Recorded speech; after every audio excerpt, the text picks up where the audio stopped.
창세기 27장 30절 교독합니다. 오늘 말씀을 에서에게 저주하는 것을 내용으로 하고 있습니다. 그래서 오늘 말씀의 제목은 복 대신 저주를 받은 에서라는 제목으로 은혜 받기를 원합니다. 첫째, 에서는 아버지를 원망합니다. 36절과 37절입니다. 야곱이 자신을 속였던 과거의 일을 말합니다. 자신은 야곱에게 속아 장자의 명분을 빼앗겼고 이제는 축복도 빼앗겼다고 탄식합니다. 자신의 입으로 자신이 복을 빼앗긴 이유를 말하고 말았습니다. 이제라도 남겨진 복을 받게 해달라고 강청합니다.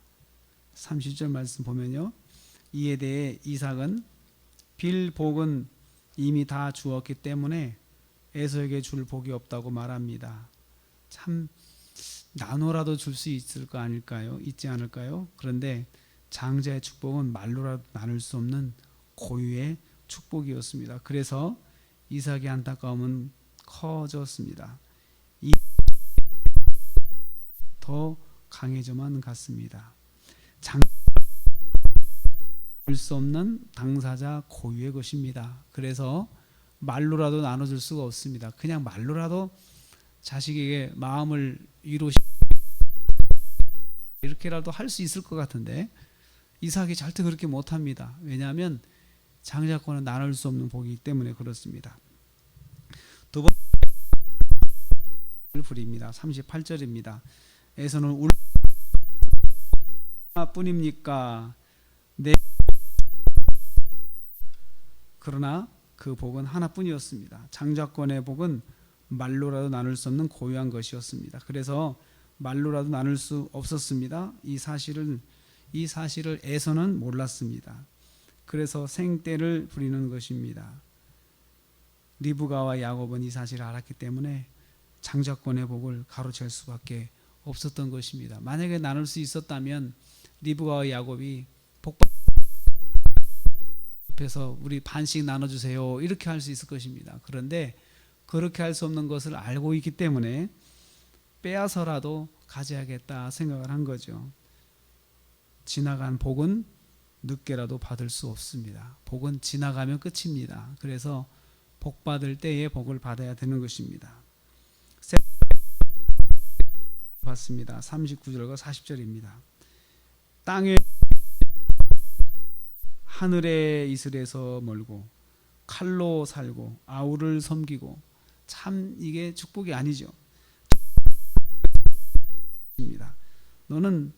내가 사는 땅은 기름짐하고는 거리가 멀어. 하늘에서 이슬도 잘 안 내려. 그래서 너는 칼로 살 거야. 칼로 약탈하고 사는 거죠. 그리고 아우를 섬기고 살 거야. 이렇게 예언을 합니다. 하나님을 의지하지 않고 결국은 칼을 의지하여 살 것을 예언하고 있습니다. 예수님께서 마태복음 26장 52절 이렇게 말씀하셨습니다. 칼을 의지하는 자는 칼로 망한다. 이렇게 말씀하셨거든요. 결국은 에서는 망할 민족이라는 것이에요. 결국은 망할 민족이 될 것이다.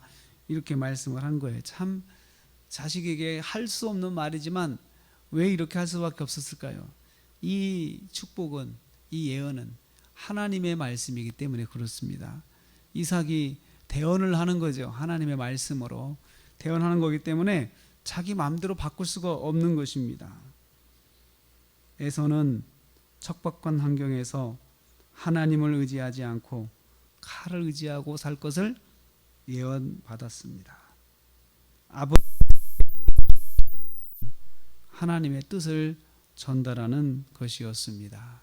그래서 축복을 평소에 소중하게 여기지 않은 것이 이 뼈아픈 결과를 맞게 되는 에서의 모습을 우리는 보게 됩니다. 축복은 욕심을 부려서라도 간절하게 구해야 됩니다. 그리고 평소에 하나님 아버지께서 주시는 이 작은 복을 우리는 사모해야 됩니다. 그래서 우리가 기도할 때, 말씀을 읽을 때 내게 감동이 되면 아멘 받고 내게 주시는 말씀이다 받는 평소의 습관이 필요합니다. 주실 때에 아멘 하지 않고 그까짓 것 이렇게 하면 결국은 나중에 큰 복을 놓치고만은 그러한 우를 오늘 우리는 이 말씀을 생각하면서 작은 축복을 크게 여기자.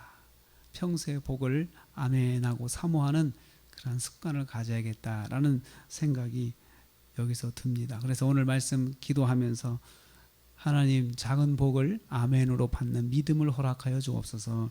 이렇게 기도하는 저와 여러분 되시기를 주님의 이름으로 축복합니다.